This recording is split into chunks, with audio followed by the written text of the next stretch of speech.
मिनिटं घ्या साई 2 मिनिटं काय वकील संघटना आहे थोडीशी सहकार्य केलं आपली संघटना.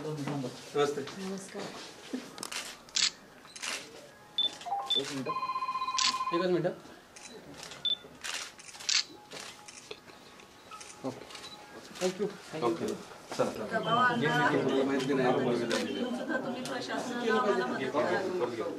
बेरोजगारांचा प्रश्न हा खूपच मोठा आहे. आमच्यातले जे मुलं शिकलेले आहेत तर त्यांना जे काही जॉब नाही किंवा काय त्यांच्यासाठी आणखी आता मेगा भरती तर थांबवली, ते चांगले केले सरकारने, चांगलं पाऊल उचलले त्याच्यासाठी. म्हणजे त्याचं आम्ही स्वागत करतो त्यांनी येण्याचं.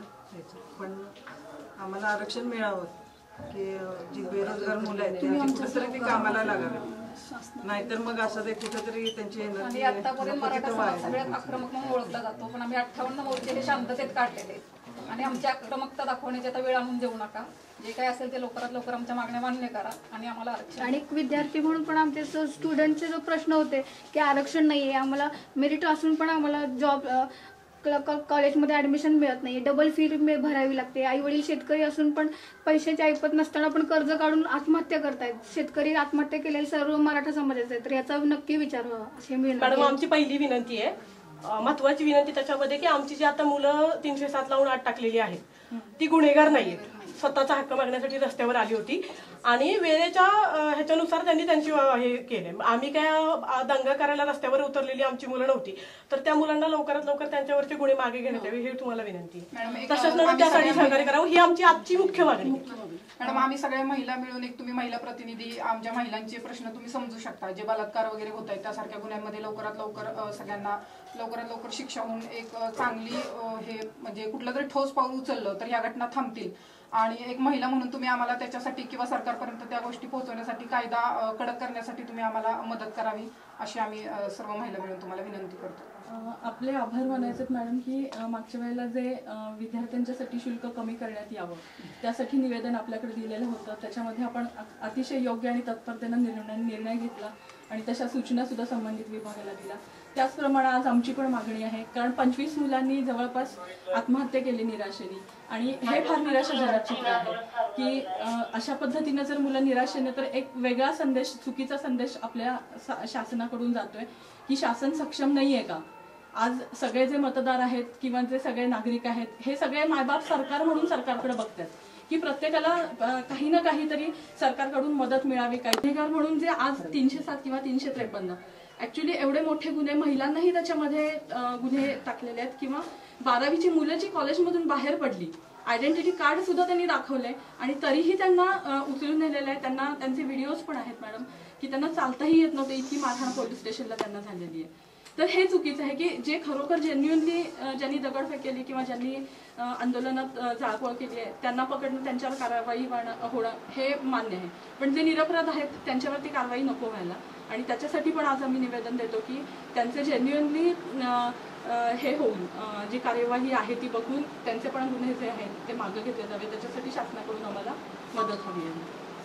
हे तुमच्या स्टँड योग्य आहे की जे लोकांनी ॲक्च्युली व्हायलन्स केलेले आहे त्या लोकांना नाही सोडलं पाहिजे, हे तुमच्या स्टँडसुद्धा मला दिसते आणि तेच गव्हर्नमेंटचा सुद्धा स्टँड आहे. तर जे कोणीही निरपराध आहे, ज्यांनी काही केलेले नाही, त्यावर काही होणार नाही हे मी तुम्हाला गवाही देते जिल्हाधिकारी म्हणून. आणि फक्त ज्या लोकांनी काही व्हायलंट ॲक्टिव्हिटीज घेतलेले आहे किंवा पोलिसांवर मारहाण करण्याचा प्रयत्न केलेले आहे, दगडफेक केलेली आहे, फक्त त्याच लोकांवर आम्ही पुढे कार्यवाही करणार आहे. बाकी सगळ्यांना आणि आमच्याकडे सगळे फोटो क्लिप्स, सगळं व्हिडिओ क्लिप्स आहेत, तर तसा सगळा पुरावा करूनच आम्ही ते सगळं पुढे घेऊन जाणार आहे. तर ह्याबद्दल जर तुमचं आंदोलन एकदम शांततापूर्ण राहिलेलं आहे तर कोणालाही काहीच नाही होणार. प्रॉब्लेम केव्हा निर्माण होतो, जेव्हा त्याला व्हायलंट निर्माण होतो. मागच्या वर्षी बी 25 जुलैला काय झालं की तुम्ही सगळे इथे जमले, तोपर्यंत काही होत नव्हतं, पण काहीतरी लोक तुमच्यापैकी सुद्धा लोकांना घेऊन हायवेवर गेले आणि तिथे त्यांनी तसं व्हायलन्स सुरू केलं. तर व्हायलन्स जर म्हणजे कोणीही व्यक्ती करत असतील तर त्याला म्हणजे त्याला शिक्षा व्हावाच लागायला पाहिजे. तर तुम्हाला सुद्धा मान्य असणार? मान्य नाहीये मॅडम, कारण 2 वर्ष आम्ही शांततेत मोर्चे काढलेत हे कोणी विसरू नये, प्रशासनाने सुद्धा नको आणि मुख्यमंत्र्यांनी पण विसरू नये. आमची मुलं मुद्दाम नाही व्हायलन्स करायला निघाली. 2 वर्ष आम्ही शांततेमध्ये आमचं ते शांततेत झाले होते.